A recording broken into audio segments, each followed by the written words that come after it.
Okay. Hey, everybody. We're back What's for going on, another gang? random episode of Creatives Talk Crypto. Before we started the official roll on this, we were just chatting about how we're excited to eventually get into the studio when things permit and kind of wrap up a logo idea and maybe a little bit of an intro, proper, more formal intro instead of like all of a sudden looking at the camera and being like, And hey, saying, hey. "Hi guys." Hey, look, hey, we're here. So We got a little eventually jingle like we'll do that. "Creators Talk Crypto." Yeah. And right now, Actually, I kind of like that. yeah, we could just do it nice and short and sweet. And yeah, but in the meantime, it is what it is. The cameras will be in weird angles, however they are set up, and then we're gonna use different microphones every time. We're just gonna play it crazy until we can do things normal. Yeah, this That's is what I the was just new saying. I need to like Yeah, finalize my video setup. I think I've done something different every single time. yeah. That's the point. It's the brainstorm sessions.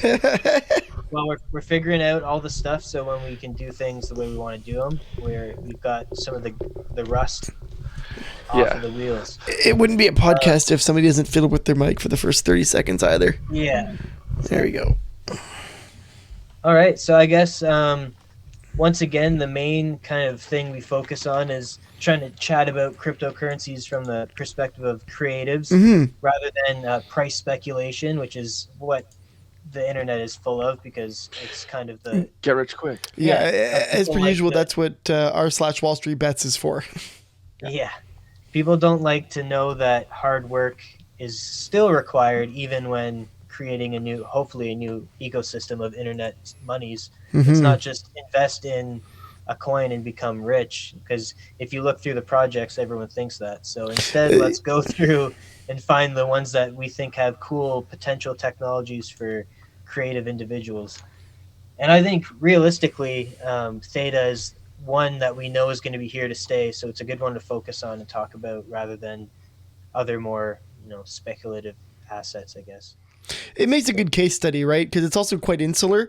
It's not a wide traded thing. It's relatively new. It's a proof of work or a proof of stake rather than a proof of work. It's got all the new kind of gen stuff going for it, and it just kind of makes it, I think, a good case study that I think is easy to bridge the gap. You know what I mean? Sure. And ideally, hopefully, when we get everything up and rolling, we'll be doing some live streaming using the Theta Network, Mm-hmm. either through Theta TV on their actual website or through their Theta Edge streaming, which we can actually do decentralized, completely censored streams. For us, it'll be for music purposes, so we don't get flagged with all these. I'm getting Yeah. flagged with them on the Magistera promos. No Our recordings way. and things we've recorded. It's like, do you own this? It's like, yep, this is a recording from the 1600s of Yep. something we recorded ourselves. Don't Yeah, worry. yeah. So yeah, this is fine. Don't worry, we're not ripping off so and so's orchestra from somewhere. Like, get out of Yeah. here. Yes. So yeah, I guess all that rambling aside, Theta Network is the crypto project we're curious about, and we're probably going to be talking about the most. Yeah. And something kind of new developing with them is they were supposed to have everything's still in beta. Like Yeah. it's such a new company, things are still developing. They were supposed to release their mainnet 3.0 at the end of April, and they've delayed it to the end of June, which I see as something positive Yeah, I because saw that the other day. Any yeah, time that you delay technology because it needs more work is not a bad thing. It's a sign that you're taking it seriously. Yeah, and especially since they haven't launched anything yet, like Yeah. they've got a lot of major players backing them at this point. So it'd be strange if they were all in and investing in this company and didn't see the major goal and Yeah. didn't pull out based on this delay. They didn't have any sort of Exactly. Well, like hesitation based on the delay. Sony announced their partnership. We talked about that last episode, I believe, right? Like they wouldn't be going, "Yep, no, we're okay with going in on this company like this." And not actually have like a stake in it or whatever, right? Be like, nah, this is fine. Yeah, that's what I mean. Like the announcement of the delay didn't knock the price No, in any sort of significant no, way, which not at is yeah, all. an indication that people who are invested in this, whatever you want to call Yeah, it's it, they're invested in still it, are confident. confident in its technology rather than its speculation of making money, which is also what caught our attention. I gotta change my. um, So we Not can. lighting while we They do this. released. I personally, if anyone's interested in just kind of keeping up to date on the different Theta updates, medium.com is a really good website for just different blog posts. So Hmm. I'm just going to quickly read through the announcement they did here because it's just a quick little 2 minute read. But Theta development team has been heads down on work for the Theta mainnet 3.0 for some months now, and great progress has been made toward the release of the elite edge nodes and T-fuel staking. So, what a big portion of what we're going to be talking about today are the edge nodes.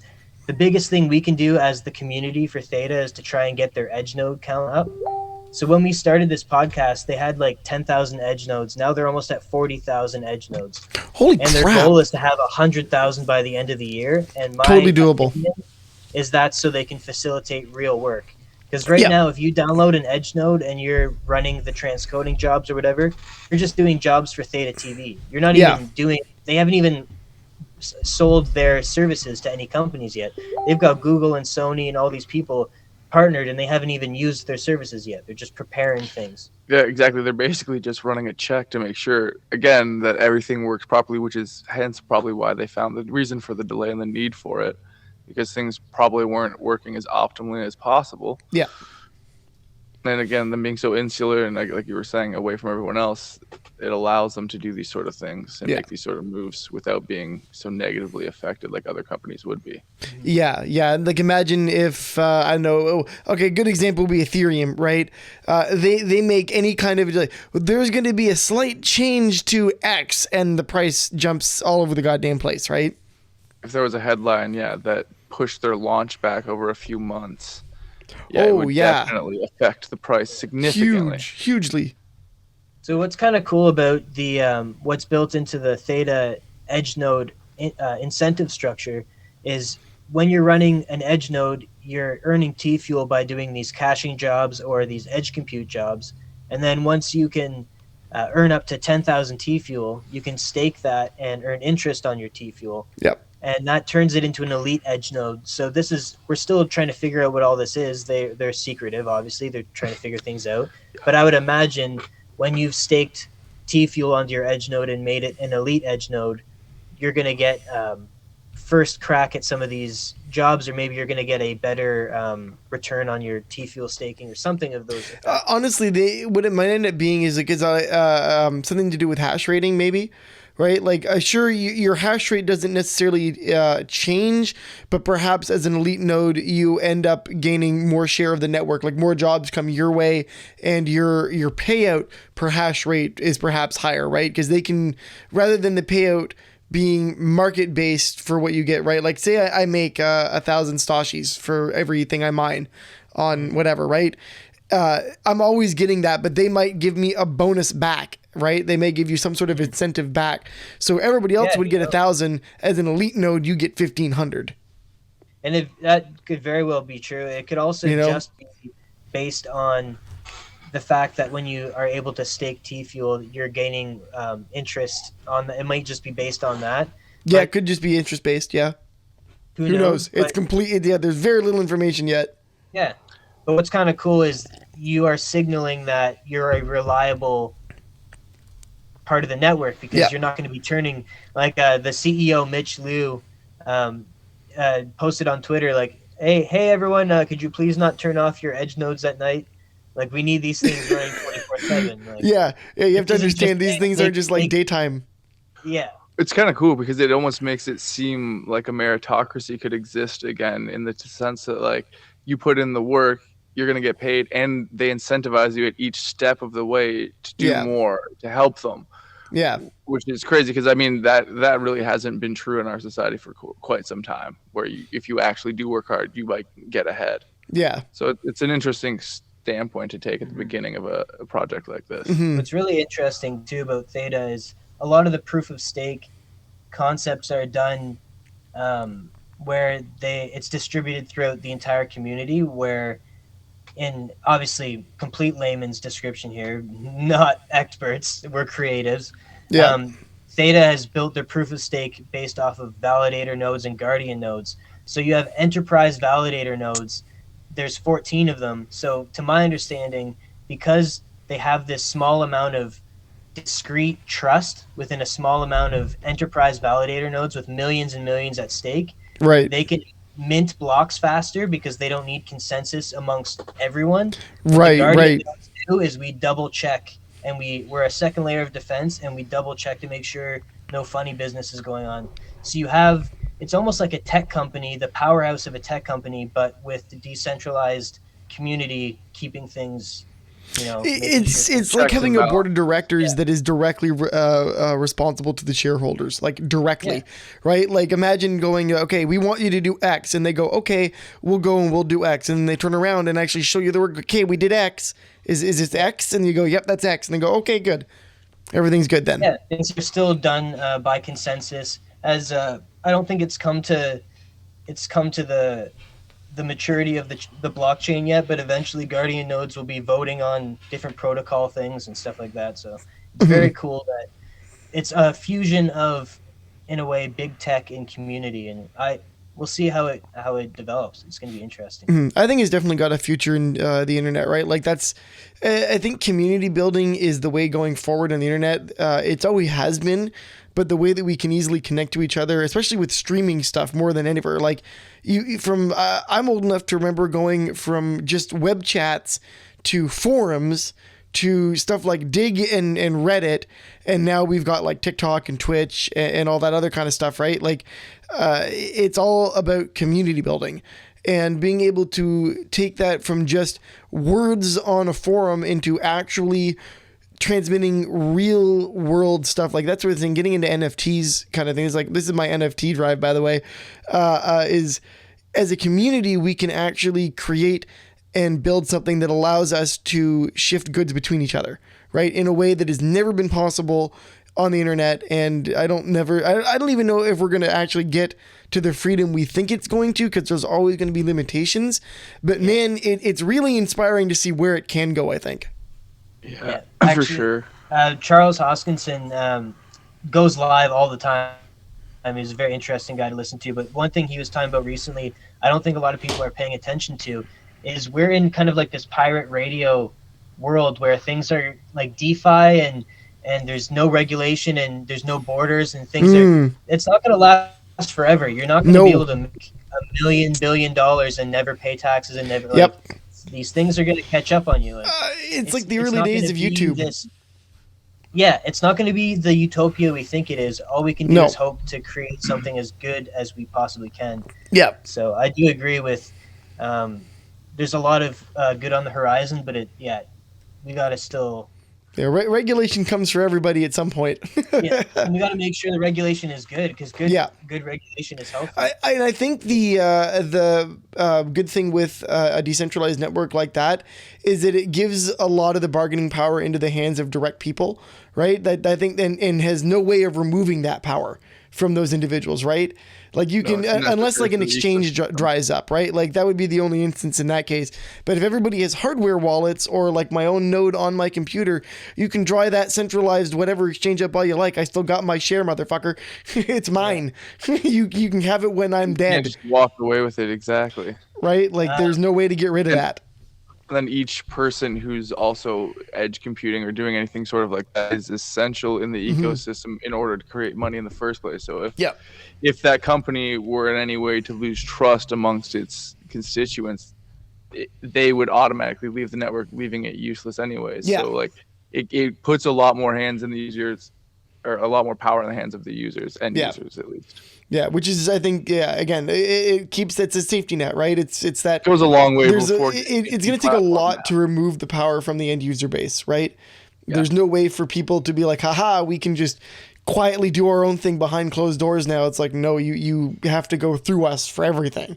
Yeah, you need our power. Yeah. It's going to be an interesting new way of how people think about privacy as well. Because, for sure. For example, if you go on guardianmonitor.io, which is I think a community-run site that just you can see the health of all the different Guardian nodes. If you click on a Guardian node address, you can see the address of who has staked Theta to that Guardian node, and you can see their balance. You can't see who it belongs to, but if that person publicly posts their public address and you can connect it to a person, you have Oh, you sure. got to be a There's bit ways to more. find them. Yeah, there's it's an interesting It's definitely going to self-sovereignty. everybody's going to have a conversation about data privacy and your health in terms of digital privacy, right? Like, I think there's far too many people that just go, well, I have nothing to hide. No. We're not talking about hiding illegal stuff. We're talking about protecting yourself, right? That's like saying, oh, I got nothing to hide and just not putting pants on anymore. It's like, well, no. You need to keep pants on. Yeah. Or at the very least, as consumers, we should be allowed to pick and choose what we're commodifying. Also that. We should be able to profit more directly off of our data. Yeah. And it can be a more symbiotic relationship between us and tech that uses our data for advertising by giving actually real incentives. The incentives are not very high, especially with, all the. I don't want to get too off topic into that stuff, but that's its own whole thing. But yeah, it brings a lot of potential for just options. Options is what's interesting about things. Absolutely. So I guess just kind of finishing off the little bits of this article. So they do want to scale the network to 100,000 plus elite edge nodes right. to incorporate building blocks for longer term NFT vision. So I'm assuming that means with partners like Sony and Gumi, which is I believe a large mobile gaming company out of Japan. Yeah, I've heard them before. And they recently partnered, obviously Lionsgate. They've got all these partners that would benefit from the NFT space greatly. And this is all speculation, but Theta recently had some wallet editing type issue. Like, people were going into their wallet and they were seeing their balance was zero. And then they were checking on the chain and everything was there. And Theta was like, hey, doing some updates. So the speculation is maybe they're updating the wallet to be able to hold NFTs because they're going to be releasing their NFT possible. Yeah, that's happening the end of this month, isn't it? Yeah. So that's kind of what's they're delaying that takes us into our next talking point. They're delaying their launch from April 21st to June 30th, but they're still releasing their NFT Marketplace on April 25th. Which is smart. It's going to be really exciting. So will that still run on the Ethereum? Will you still need an ETH wallet? Actually, what's cool about it is Theta is working on building out cross-chain bridges. So you'll be able to use digital assets across a whole bunch of different blockchains. Okay, cool. So they're their tagline is reinventing NFTs and digital assets, or NFTs and digital assets reinvented. But until they redesign their wallet to hold NFTs, you'll have to open an Ethereum wallet to hold the NFTs. It'll be a Theta wallet. It'll all be Theta stuff. But until then, because you said they're not launching the mainnet until. You can still mint NFTs on Theta now. Yeah, you can still do that. They have a mainnet 2.0 launched, but mainnet 3.0 is what's going to. That's kind of the pseudo public, if I'm not mistaken, right? It's like not quite public release, but like the next stage of the beta is going to be mainnet 3.0. Yeah, and that's where the biggest thing about mainnet 3.0 that the consumers are excited about is the T-Fuel staking rewards are going to go up. But I'm more excited about the more edge node jobs and transcoding jobs and their I'm more interested in like the actual compute technology of it and seeing what we can do with edge nodes and stuff. I'm more interested in that. I believe last month they released native tokens so you've been able to mint NFTs on Theta Network for a while. There's just not a very you got to know a little bit of code and you got to be a little bit savvy to do it. There's not an easy marketplace and apps developed on you got to build it from the ground up. It's a little raw still. So that's why, like, for now, most laymen such as myself would be uploading to an ETH wallet. You'd be more focused on ETH NFTs in general.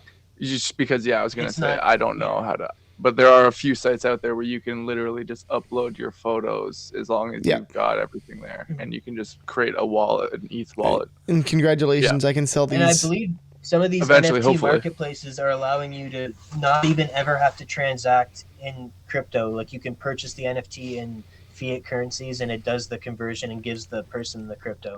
It's coming, man. It's sooner than people think, because you can already trade crypto on normal stock exchange apps like what's one that can Wealthsimple, right? You don't have that. People are like, oh, how do I transfer this? It's like, no, you don't understand. You are buying some of Wealthsimple's crypto, and they're giving you what they've purchased on your behalf. I wasn't sure. So as that works, you don't get private keys with them. No. No, no, no. They're holding that. It's effectively like buying an EFT, right? Like you don't actually see it, it just exists, and it'll go up and down based on the value of the crypto, but like it's like an IOU But almost. it's based on their basket of cryptos that they've purchased. Exactly, which is also why it fluctuates far more wildly than even the normal crypto market does, and it's kind of nonsense.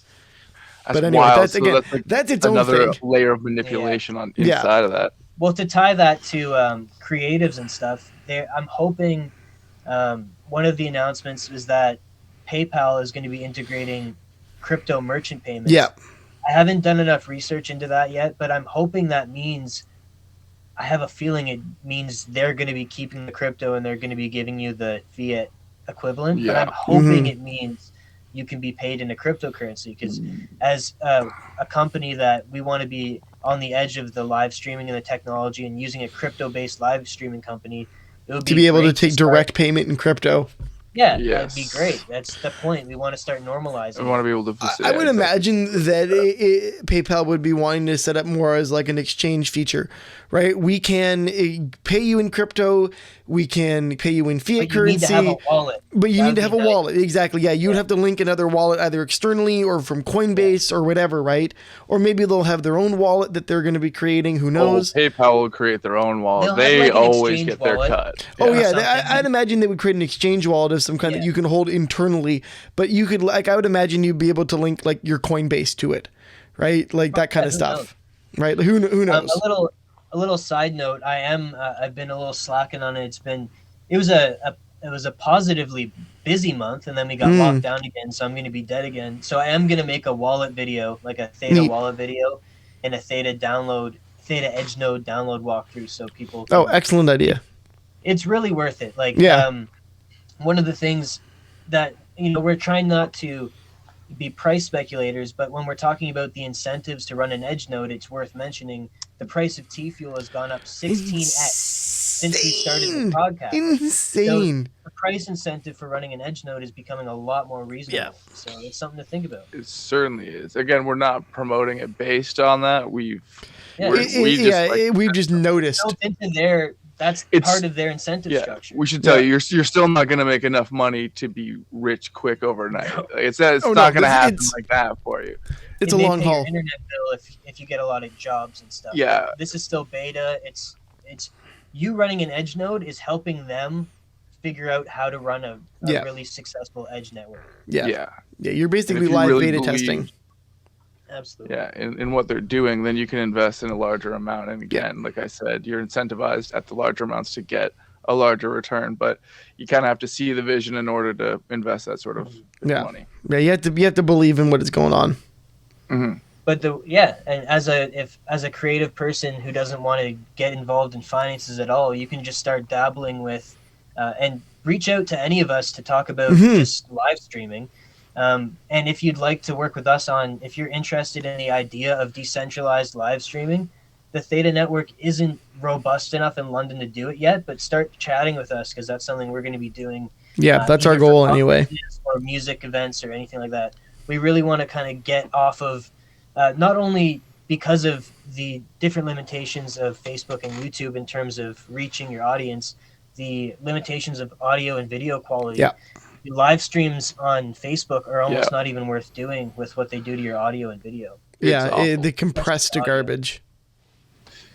So it's really important. And I've got another article pulled up here. Just recently, what's kind of cool about Theta is they've been applying for and getting grants, or sorry, not grants. They've been granted patents. They've been getting grants. They've been getting funding from Google. They're fine. That's it. They're good. But they've been getting patents, which a lot of cryptocurrency companies are still very speculative. There's not a lot of regulation or focus on regulation. They're kind of just building something and seeing what happens and fixing it later, which I really like to see this foresight of, hey, let's get a patent for micropayments. And if we're going to be running a business in the States, we can't be messing around. We need to make sure everything is legit. And we can't have someone just copy all of our work we've done as a small startup and just eat us. And that's probably incentivized by their partners. I'm sure they're kind of like, hey, we should probably patent some of this stuff if we're investing. Especially because there is with Apple and Sony and stuff, right? Like, that's like, airtight lawyers, right? Like you don't mess around with that. Yeah, no, I'm sure Samsung and Google got intervened or got introduced. They were all like, "You Yeah. guys need to go get your shit settled up." Yeah. Especially if you're doing business in the States. This article is pretty tech jargony, but what's cool is it actually it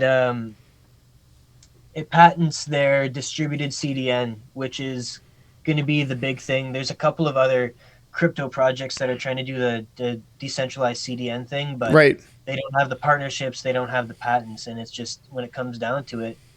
Do you want to explain what a CDN is for people who don't know what that is? I believe it's Central Delivery Network or something like that. Either content delivery or central delivery network. I call it. I always content. mix up because it is centralized, but is content delivery network. So it essentially is like your Netflixes, your Hulus, your YouTubes. They'll run off. They'll pay a CDN.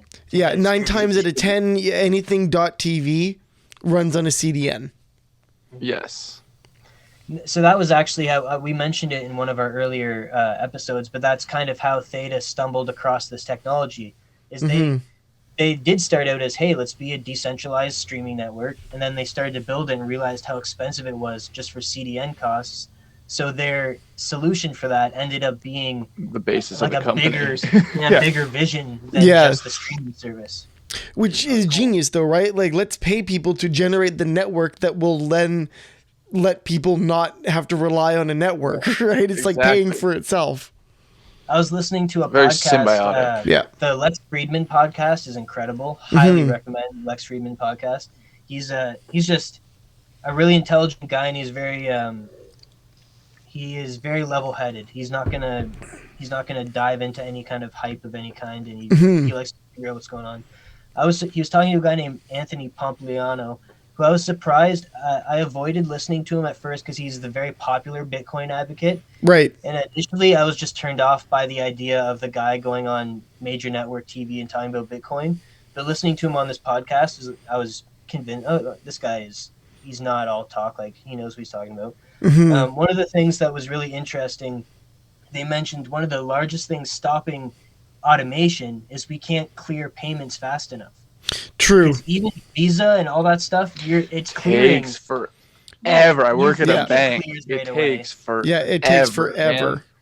So you'll never have the automatic, my car drives over this and automatically pays this toll and then blah, blah, blah, and I automatically get paid. You're not going to have that kind of... So what's kind of cool is Theta's patenting this microtransaction technology, or the idea of doing this and building it into their normalizing the idea of machines paying each other for work without instantaneously, without actually paying. We're running the nodes, but we're not physically doing the work. Our machines are talking. And so many things, like having worked in behind the scenes payment stuff too. It's like, man, this could be automated. You just choose not to. Yeah. Like this could be automated. Financial incentive not to. That time. That too. Yeah. A lot of money. You can. That's exactly it. It's like you can, if you want to go pay out your car loan today, and you go to pay it out, they'll tell you that it'll take about a week or two to get your letter of your letter that it's been paid out and that you can go buy a new car. But if you call them, there is a way that they can get that all done the day of. Oh yeah. So leads one to think that there must be, like Mike said, an incentive to holding on to that for 2 or 3 weeks, because each payout is usually upwards of $10,000-$20,000. So you multiply that by, a population of even a small city, right? And you can make a sizable return if you've invested that money properly. Yeah.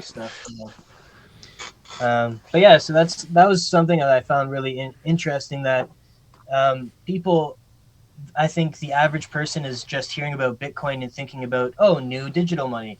Right. This could actually revolutionize, and it very well will revolutionize all these different projects, and how just that concept of that's how systems and software will be able to communicate and pay each other for doing jobs within this digital ecosystem. It's going to make automation so much better. Yeah, super interesting.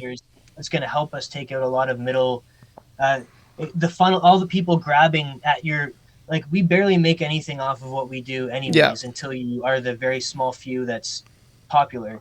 and And then you're everyone making a wants a lot. piece on the way up. So this allows us to kind of get a bit more of control of our product, and creators can keep control of their product, and Even It also allows us Twitch, to right? deliver a better product.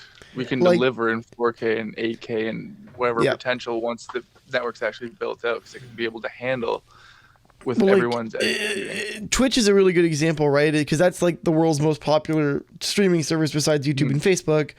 And high quality streams are locked behind community building. You don't get to do that unless you've got the community behind you in order to allow you to do that. Even getting your payouts is delayed if you're just an affiliate versus a partner versus like, I think there's like another level of a partner or whatever it is. Of course. And like, it still takes like a month, right? So if I made like $1,000 or whatever it is, I can't just be like, cool, I'm gonna cash out. They'll be like, nah, you have to wait 45 days, then you can cash out, and that itself will take another 30 days. It's like mint. You wonder why people hate the banks. Yeah. You wonder why people get upset when they walk in and go, "What do you mean? It's my money, man. Why can't I have it?" Like, yeah, I know, it's but not this how is it kind of works. how this Actually, works now. yeah, it actually technically isn't your money. That's the thing. Yeah. Is when you put your money in the bank, you're giving them your money, and they're giving you an IOU. Effectively, yeah. It's not your money anymore. Yeah, that's Yeah, one of if the you wanna things where read like, that did fine nobody read the fine print on that? Yeah, if the banks really, really wanted, they could pick up and take off and leave Governments you freeze empty-handed. assets. Your money, the inflation destroys the value of your money. Yeah. Yeah, we're not trying to become one of the financial. It's all gonna blow up in your face. But I just before I think So think Drew about will be apes able and to- diamonds. I've got my last article here, and then after that, I think Drew will be able to lead a lot of the rest of the conversation. I've got some questions about servers that I want to pick his brain about that will just combine into a podcast episode. So it's kind of cool. This is an article from January 18th, and it's saying with more than 7,000 edge nodes, now there's 37,000 edge nodes. So that's pretty cool. So their idea for this, this article had less info than I thought. I can just go from memory. Right now, the transcoding jobs are just helping people upload videos to Theta TV, and your stream caching jobs are just helping people that stream on Theta TV. So eventually, these transcoding jobs are going to reach into AI, machine learning, decentralized storage, which also is going to go into their NFT. So not only is they're going to have an NFT and digital asset marketplace, they're going to have decentralized storage to store those. So like, I'm not sure how that's going to work yet, but it brings in a lot of cool ideas, like something called a render farm I didn't even know existed. You can go, there's a certain website where if you're a digital graphics person and you aren't able to, or you don't have the time to wait to render something all day, you can pay this person with a super, like a mining pool worth of GPUs to render your stuff and send it back. So I'd imagine there'll be services like that where edge nodes will be rendering stuff for people, whether it's community members or large enterprises. It's going to be pretty crazy. See, that would definitely where the validator and guardian nodes would have to come into deeper play, because especially with the decentralized storage, that's you're trusting people to hold on to your data for you. If they pull their node, or at least in fragments of it, right? So it's one of the things where it would never be trusted to any one node. It would definitely have to be striped across multiple nodes, and would never be trusted as a live unit. It would always have to be used as some sort of backup thing, right? Just because if a node goes down or shuts off, that could be, it'd be like losing. It has to be backed up. Exactly, right? Like it would have to be something like losing how many ever drives in a RAID array, right? Right. So, it's like when you get like a torrent, when you lose one seed, as long as there's multiple other seeders there, we can still finish the torrent. But as soon as they're all gone, there has to be so many gone. places. Exactly, there has to be so many core places, or so many peers, so many seeders. That's actually a really good analogy in this case, because this is less like a RAID array and more like a torrent in that case. Right? There has to be so many nodes that have a complete set of the data in order to offload at least the core set of it, and then you could fragment lots of other bits across multiple other peers, and then whatever, right? Like share it that way. I have because Theta also I just remembered I don't need to pull the article. A lot of these articles actually are great to read because they're really only 2 paragraphs long. They just keep you up to date. they are building up their partnership with Google Cloud Storage at the moment as well. Ah, So some of those large partners, they're also going to be running Elite Right. Edge nodes. They're not got just you. going to be running Validator Guardian nodes. Yeah. They're also going to be running massive edge networks as well. Like Yeah. So that would be definitely, yeah. Rewarded handsomely. Like if people that like to mine Bitcoin, that's cool. But now you can design a computer to handle all these edge computing, edge storage jobs, and it can be a lot more lucrative and a lot more fun, in my opinion. Yeah, a much better use of the technology.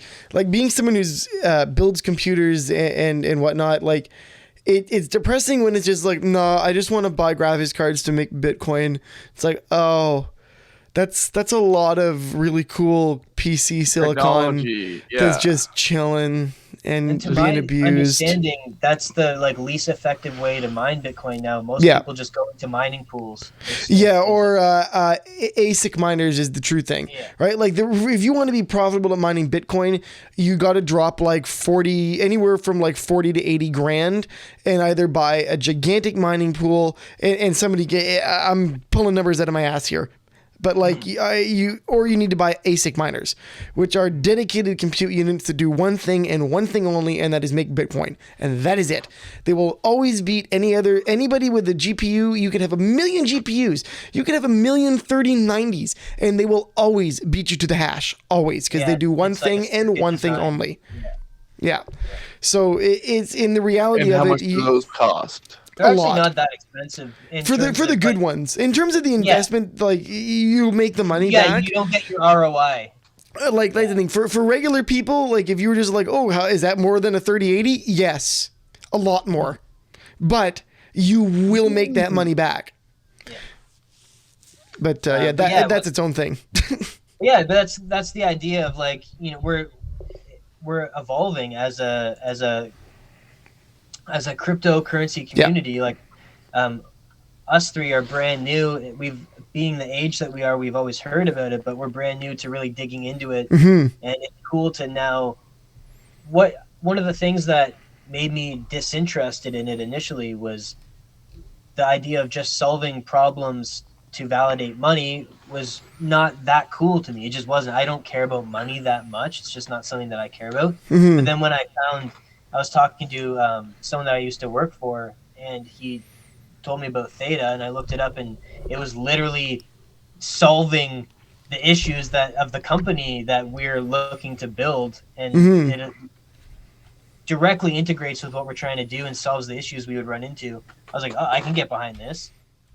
So and then it's especially the edge computing thing is really interesting, right? Exactly. It's a global supercomputer. Yeah, and you're using you can't knock it for energy consumption because it's not just validating transactions, it's doing a whole bunch of work. It's actually just doing work that's useful to other people than just the holder of the coin. Yeah. What's really cool about Theta is they're very smart about displaying their proof of concept. Theta TV is essentially a proof of concept for their edge caching and edge streaming, and Folding at Home is their proof of concept for their edge computing. Folding at Home is a charitable thing. Theta themselves put up T-Fuel as themselves to the community to participate. Yep. So if you're running an edge node right now and you're like, oh, I'm not getting that much T-Fuel, you're donating your time and they're donating their T-Fuel at the moment. Once they start getting edge transcoding jobs, things are really going to start. Yeah, that's what'll happen then. And that's the thing. The Folding at Home, I think, is one of those. It really took off during the pandemic, obviously, because people are like, well, what is that? And you can help solve COVID and whatever. That it really is the future of citizen science, right? You can do that. It is not just for that kind of research. It can be used for deep astrophysics. Like some of the, so if everybody's familiar with the picture of the black hole that was taken last year, part of what is done in that is a massive interferometer using massive Earth-sized radio telescope effectively. And they've processed that data in a similar manner, right? Not just one computer, a network of computers have been able to process that. Yeah, because it's cheaper. Because one lab can't afford 5 minutes of actual supercomputer time, but we can network together in this kind of daisy chain fashion and reach our goals. Exactly. Way easier than you would. Afford to do it. And at pennies on the dollar when you compare what the original cost was. right? Like I think I mentioned it before, but it always reminds me of the Army, the U.S. Army buying a shit ton of PlayStation 3s and running Linux off them in a gigantic mesh array because it was cheaper than buying supercomputer time. That's hilarious. I had no idea. Yeah. And that was like, I think that was the first thing that was like, wait, you can do that? That's a thing that can be done, and was like, let me down the whole rabbit hole of like mesh networking and like having multiple different computers effectively being like CPU packets, and then each one does their own task as part of the larger like sum, right? It's the same thing that to get a little like tech nerdy, it's the same idea as what AMD is doing with their chips, right? They call it the chiplet design. So you've got smaller miniature CPUs inside the bigger CPU, but they're all linked together using whatever like transistors or the Infinity Fabric or whatever they're calling it, and that lets them work in concert together and do things faster than if you just had 16 straight CPU cores just doing whatever. Right. Instead, you've got like 4 dual cores or 4 whatever. You know what I mean? Like it's way faster than if they just had the raw horsepower, which I think is way more interesting. And it's taking a larger concept of like, say, like that mesh supercomputer and applying it to a microarchitecture. Yeah, just to a one unit. Yeah. One unit. Like right. Like just because it was for big computers doesn't mean you can't take that same concept and go, that's a really good idea. Can we apply that to microarchitecture? Yes, we can. It's almost kind of similar in a way to a thin client, I would imagine. Yes. Yeah. Where a thin client is probably carrying the load, and each workstation is doing the individual tasks specific to that workstation. But the thin client is ultimately the system. Yeah, right. And I think we said this before on the show too, but it was that's definitely the future of all computing. At some point, it will just be cheaper to have a centralized, massive computer, and it'll probably all just link in through these cell phones, right? Oh, like 100%. That's it. This will just be a fancy ass screen, a battery, and a radio, and that's it. And even in Canada, the prices aren't getting too bad. I just got an offer for an upgrade for my phone to be free and to pay for it would be like $70 a month for 6 gigabytes of data, blah, blah, blah, blah. That's not that bad anymore. It's not bad in Canada, but we are the worst country of all for data rates. I worked with a guy from Mexico who still had his Mexican phone number and all that. Yeah, like in the UK, I think I paid $30 Canadian for like 20 gigs of data, and this was like 6 years ago. I don't even use data. That's the thing. When we were in Japan, you don't even have data. It's just built in. You buy a Wi-Fi adapter that walks around because Japan's so densely connected that you have your own password for your own little Wi-Fi adapter. So you walk around with your own little Wi-Fi adapter. It was the most insane, but it worked incredibly well. I have no doubt. That's a great idea. A 4-bar connection, and because it's encoded with your password, you were the only one attached to that network, and it worked anywhere you went in Japan. That's amazing. That's one of the cool things about the crypto space is it's a completely international market that's 24/7. So a lot of people haven't heard about Theta yet in North America because even though they're a United States-based company, because most of their major partnerships that have affected consumers directly have been in like South Korea and Japan and in Asia and stuff like that. So like the North America market, we haven't really seen it be marketed towards us. No. Unless you're into cryptocurrencies, but they're partnering. Very niche.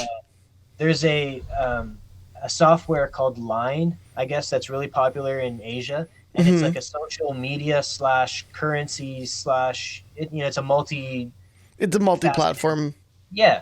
And it's extremely popular. Most people in that area of the world use it, and now Theta has a campaign for streaming on there, and they're building out their partnerships, and it's gonna be pretty cool. That's the thing. The hardest thing with is getting a North American market is penetrating it, right? Like the tech space in North America, we feel like there's a lot of us and are into it, but like working in a computer store, I can tell you that it's the fucking opposite. Yeah. And there's people that you're like, oh my God, you know nothing about computers. Please don't North do that. America. Oh, why are you putting all that thermal paste in there? No, please don't. Yeah. I get called nerdy because I have a camera. Yeah. Which has nothing to do with computers, as I found out when I got Drew to build my computer, and I missed many components that I just figured would would be part of it, and I that's like how with little cool I computers knew for about. fun. Yeah, It's like, all exactly. right, so how do I connect to the internet? Oh, Yeah. you need a Like, Wi-Fi like- thing. Yeah. Like, Right, a Wi-Fi. That makes sense. Yeah. All right, Okay. how do I take from to be fair, I figured you were plugging it in. We should have got you a motherboard with built-in Wi-Fi. Wouldn't have been an issue. Yeah, Hindsight. but at the same time, like that's also like that's what I'm saying. Like I've been told by other people that I'm the tech guy that they come to for help with their Yeah. computer, right? And I'm like, and I've had this notion in my head that I'm like, oh, I'm not dumb with computers. Cut to 3 days ago, and I'm like, oh man, I am so dumb with computers. Yeah. And that, Jeff, is the difference between software and hardware. I am right, an see? absolute dummy patrol when it comes to most software. And like software, I can look at error codes and be like, cool, I read that. I understand what that means. Is it related to hardware? Nah, Chief, it's a software.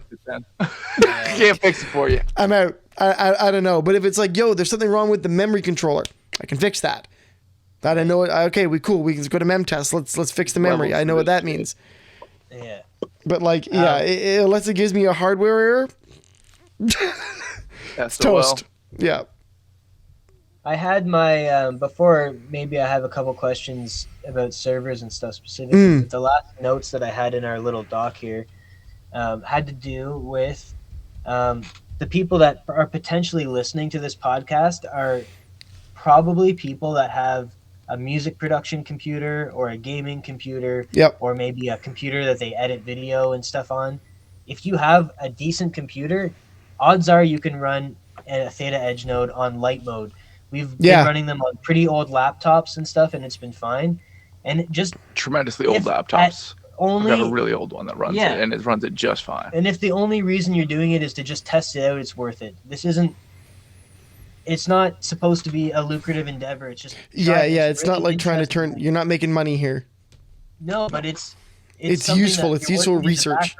Yeah. But on the other hand, we've been running our Edge node for 3 months, and we've made about 300 T fuel. That's now worth $150. That's not decent bad either.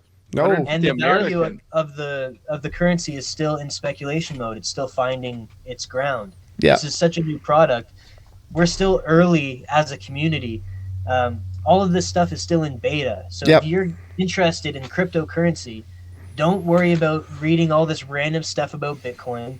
Especially if you're someone who's a creative person, start looking into Theta, and because it can work with it'll work with you. Your career. It's kind of a crypto safe space too, right? Like there's not a lot at real world stake yet, so don't feel bad to mess around and play with the system a little bit. You know what I mean? And also, as far as the community goes, the Theta community is so far one of the nicer crypto communities. Very supportive. I didn't realize this going. Still, think of everyone as a scammer. Yeah. Still, everyone. Is a potential yeah. Don't trust anybody. Of calling you an idiot on Twitter, that's going to be other people doing that. Yeah. The Theta community is a pretty nice community, and they want to build. They want to build positivity, which is cool. Yeah, very, very supportive community, and very much interested in like, oh, you got a tech issue here. Let's try and like figure out what went wrong or whatever. And the same thing in our podcasts, in our descriptions. I always post the legitimate Discords and the legitimate YouTubers that will give you good information. So if you want to have, if you're looking for that, it'll be in the descriptions of this video, so you can get links posted in the description. Yeah, you can get the proper somewhere around here, right? Yeah, I won't put a tag for it. You'll have to go look for it. We're not that cool. No, you'll have to work for it a little bit. What's up? But that was pretty much my soapbox for the thing. Was like, if you've got a computer sitting there, you could be helping the Theta network establish, which allows us to stream. The more edge nodes we have in London, the faster we can start doing decentralized streaming. Yep. Because all of those edge cachers are gonna take the delivery network, offload the work, and stream to each other, and you all get T-Fuel rewards for doing it. We're still in beta. We're not going to everybody's win. Do that for a bit, but if everyone can make edge nodes, it's free to do. You just have it on your computer. You don't have to run it 24/7, but that is the ideal way to do it. Yeah. But just try it out. Yeah. I'll make some videos, some tutorial videos and stuff, and I think it'll be worth it. Yeah, and if there are any artists out there watching us right now who are in the area, our goal eventually, once the network is up and running, is to start putting on live concerts once a week, however often we can possibly put them on, to get your guys' names out there, but also to, again, help build the network out, help gain popularity, and help put you guys in a place where you now have leverage against a gigantic music industry that uses everything it can to squish every dollar out of you that it can without giving you anything in return. Yeah, absolutely. We can start using NFTs creatively instead of like a meme. Yep. NFTs got turned into a complete, like, everyone just a complete meme. But it's like people don't realize that that's not a new term. That term's been around since since like the 1700s. Like it's old. It's an old word. And it's also been in the crypto space for a long time. Yeah. It was the trendy thing for this Fungible year. has fallen out of favor since it was adopted as a term. But for example, as an artist working with us in Theta, we can collaborate on minting singles on the blockchain, minting your merch, logos. If we're streaming on Theta TV, you can mint NFTs as emotes, so you can collect your favorite musicians' logos and emotes. Yeah. We're going to have a lot of fun with the space. We're going to also get people on and talk to them and interview them. I don't want to do Zoom interviews with people, so we're going to wait until we can have people face to face. So it may be another 6 months, who knows, but we're going to eventually do that. Once we do it, we'll do it right. Yeah, exactly. I want to do it right. So as far as that like a goes, fancy set and everything. Yeah. But I had a couple questions for Drew specifically. Yeah, shoot. This edge node stuff. So as a crew, we're now looking into participating, not only just running edge nodes on our own computers, but how can we create a dedicated machine to run an edge node that's actually potentially cheaper than just going out and buying a PC. That's the idea. We're going to also double this edge node as hopefully our streaming rig that we lug around, so we don't have to have Drew undo his actual editing. I love that, like drag my big ass editing rig out of the room every time we have to go stream. And it's small crane. Computers don't like that in the end. If it's designed to be moved around, like the solid. I guess here, take the floor. I'm curious about this solid state, all-in-one integrated graphics thing you've been talking about. So Intel's new CPUs have just come out in the market, the 11th gen, and they've got this new level of graphics that they're calling Iris Xe. It's supposed to be really, really good. It's supposed to be able to deliver like pretty seamless 1080p performance for like video gaming, but you should be able to edit up to 8K without a graphics card, with just integrated graphics on an i7 or i9, which I'm really tempted to see what that kind of performance is like. That's a really bold claim on Intel's part. But when I go back and think about it, I'm going to throw a CPU name out. Don't be offended if nobody knows what a 4770K is. That was the CPU for the Z97 chipset like several years ago, 2012. I want to say 2012. And no, newer than that, 2014. It was just before we started MIA. Yeah, was around that time. So that I was playing BioShock Infinite without a graphics card at that time, because my graphics card that I had ordered just hadn't come in. So I was like, well, I wonder what the integrated graphics is like compared to, like, at the time I had like a laptop for a long time, and so I was like, well, it's been a long time just with laptop graphics. What's just an integrated desktop CPU like? And I could play it at 1080p no problem. And I was like, okay, that's pretty impressive. So if that was the performance we were getting then, I can only imagine the performance has improved now, right? Mm-hmm. So I'm like, okay, I'm intrigued. Will it stream? Will it encode? That's what I'm more interested in. How well will it handle encoding tasks, and how well will it handle hashing tasks, right? Like, is that something that is going to be GPU bound? And if you guys have got them running on laptops, that's pretty interesting, because you couldn't run nice hash on a laptop. Well, okay, you can, but you shouldn't. We'll leave it at that. You can, but you shouldn't. So it's going to be interesting. I'm really interested to see where it takes us, especially as we move into like new memory and new chipsets and stuff. Like, that'll be interesting, but I don't know. We'll see if it's capable. My guess is it'll do fine, but not as like if you were looking to do more with a computer than just run like a light kind of edge node setup. You would still need a graphics card, my opinion.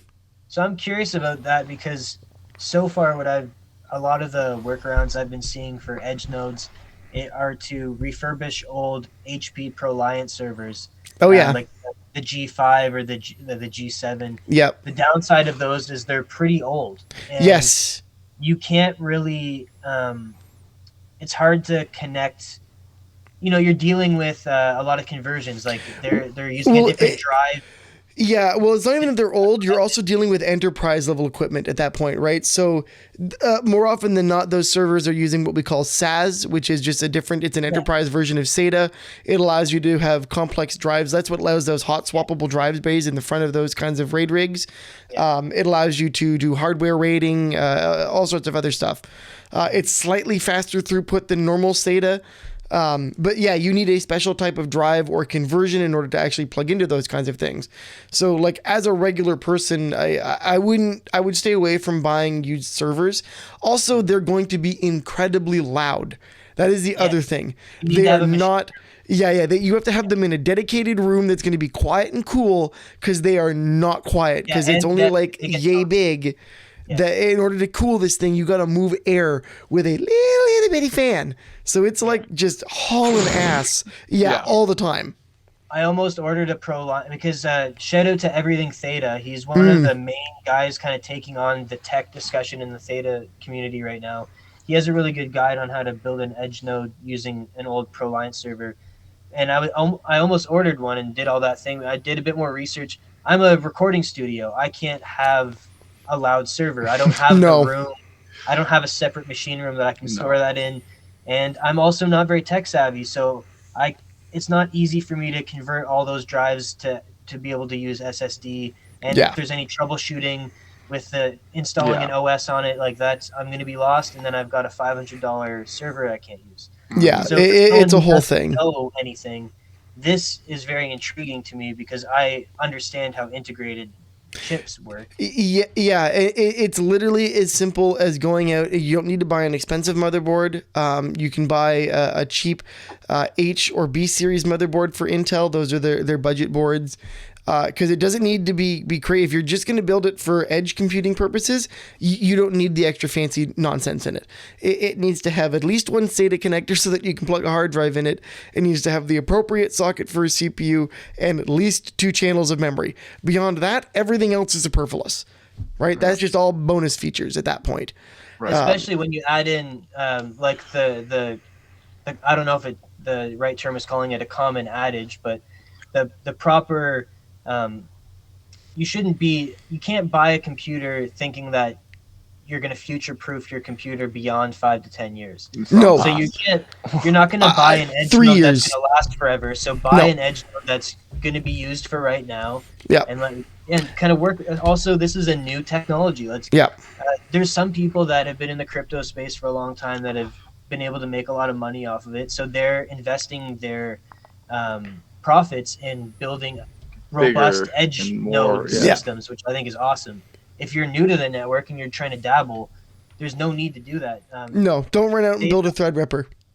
Yeah, Theta has also shown that they're very supportive of new people in the community. It's not whoever has the fastest computer gets all the jobs. Jeff and I have been running a node for 3 months, and we're not getting very many edge transcoding jobs anymore because we've gotten a lot already. Like, we're already an active member in the community.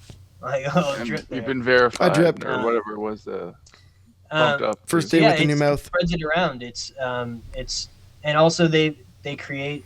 They've really thought about incentivizing the ecosystem properly, so you can just get whales come in and control everything. Right. Like somebody can't just show up next week and be like, haha, I've got like 12 amazing, whatever, 48 core, 9 GPU, insane rendering farm systems. Haha, all the jobs are mine. They'd be like, cool, you got 2 jobs this month, Chief, just 2. And you're going to do them instantly, but you only got 2.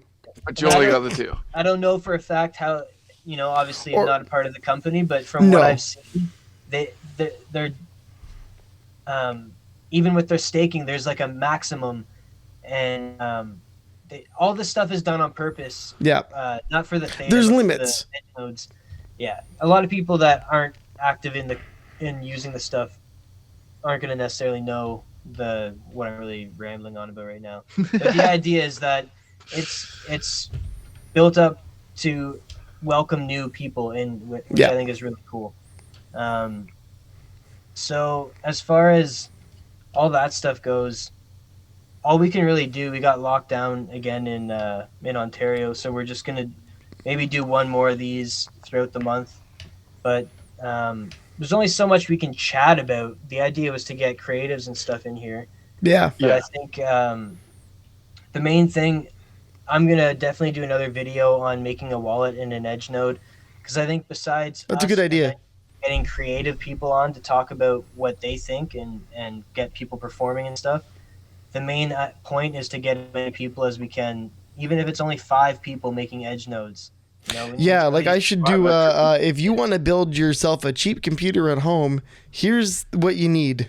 Yeah, we could actually do a whole series of like exactly what you could do to start, and then if you wanted to get more into it, we'll start to get more in depth with the videos, I guess. So you could start with the wallet, you could start with the edge node, and then we could start with computers that you could build that would actually help to do it properly. Would definitely benefit from that.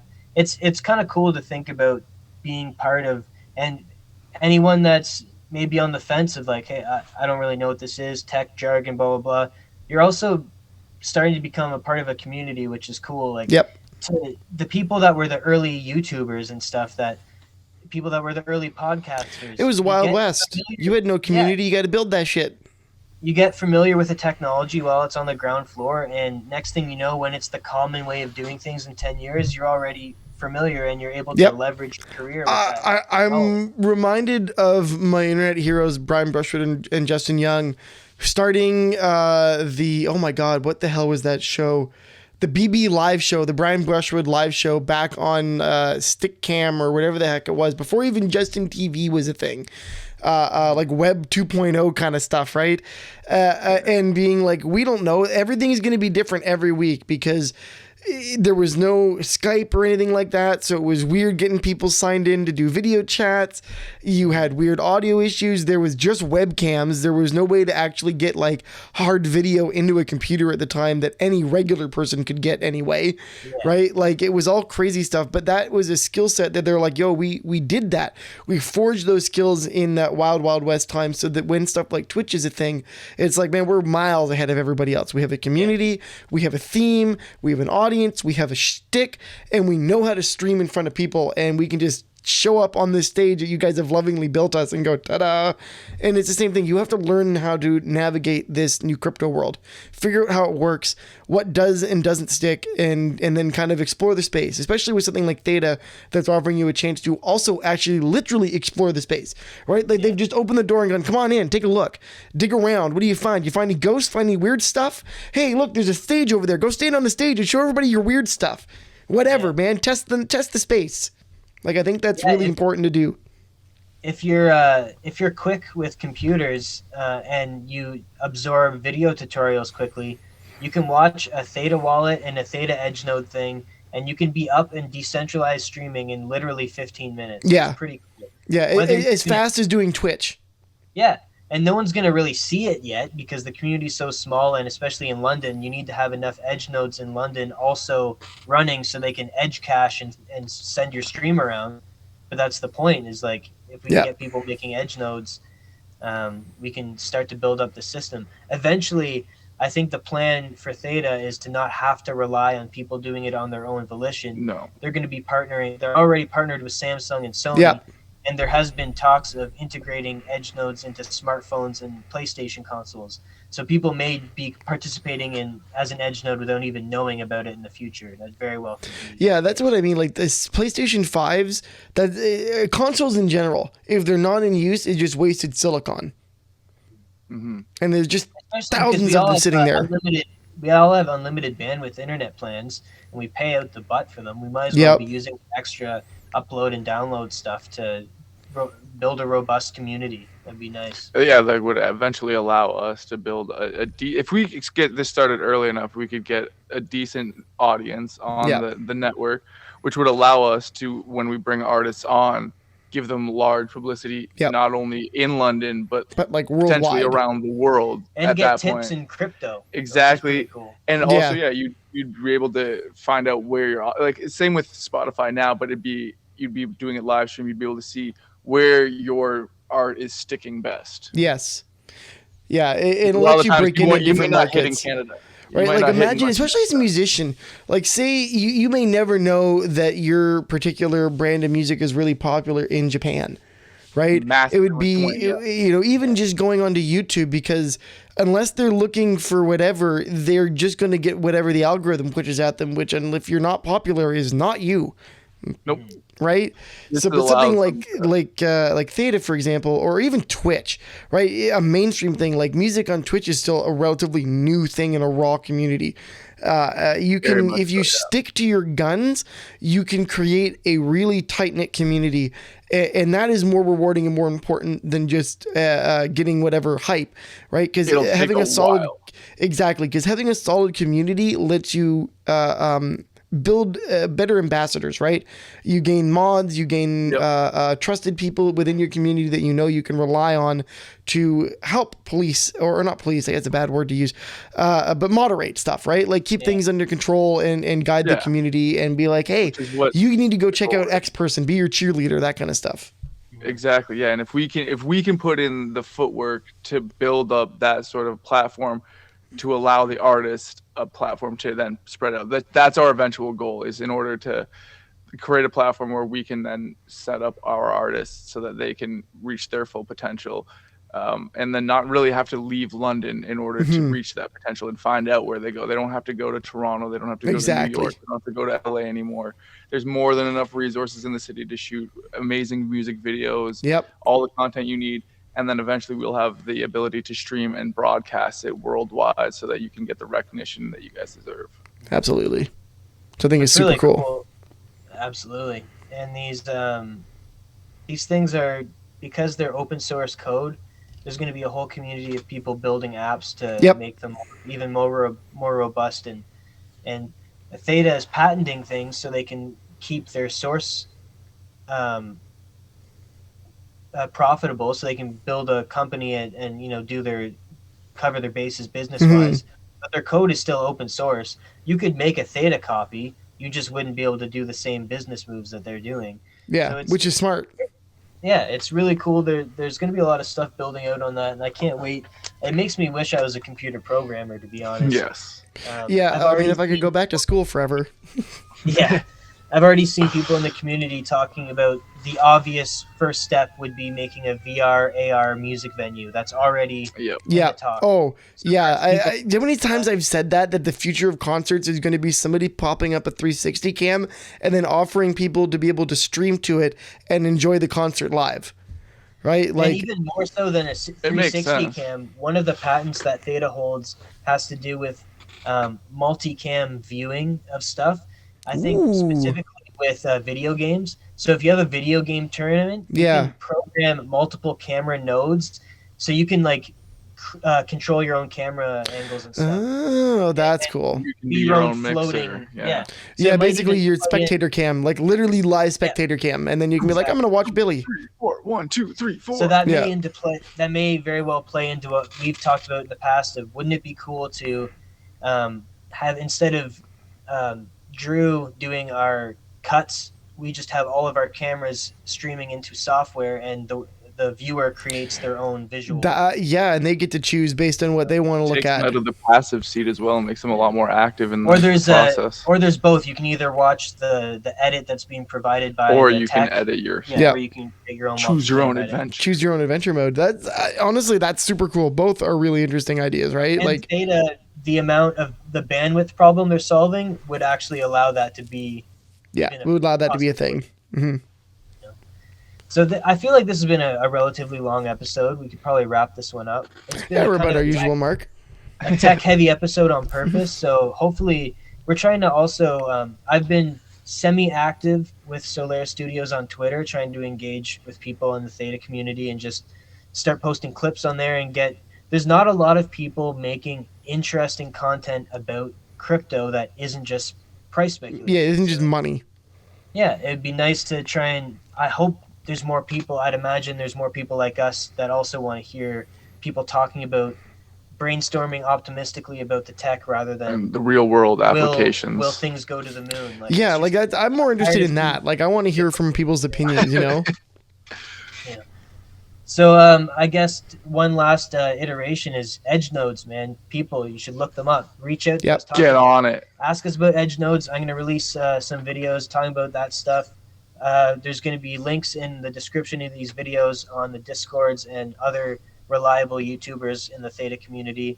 And yeah, hopefully very soon we'll be having some musicians performing and doing cool stuff. Actually, maybe the next time we do a podcast will be after April 25th, and we'll be talking about the NFT Marketplace. Maybe that's Yeah, what that'd be cool. should Hopefully do. we have actually And some news to share. Jeff and I actually behind the scenes because we live close to each other in this lockdown. Maybe we'll try and create a couple of Solar NFTs that we get ready. So when the NFT Marketplace, That'd be a cool idea. Very cool idea. All right, cool.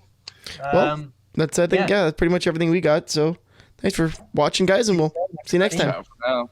Peace, gang.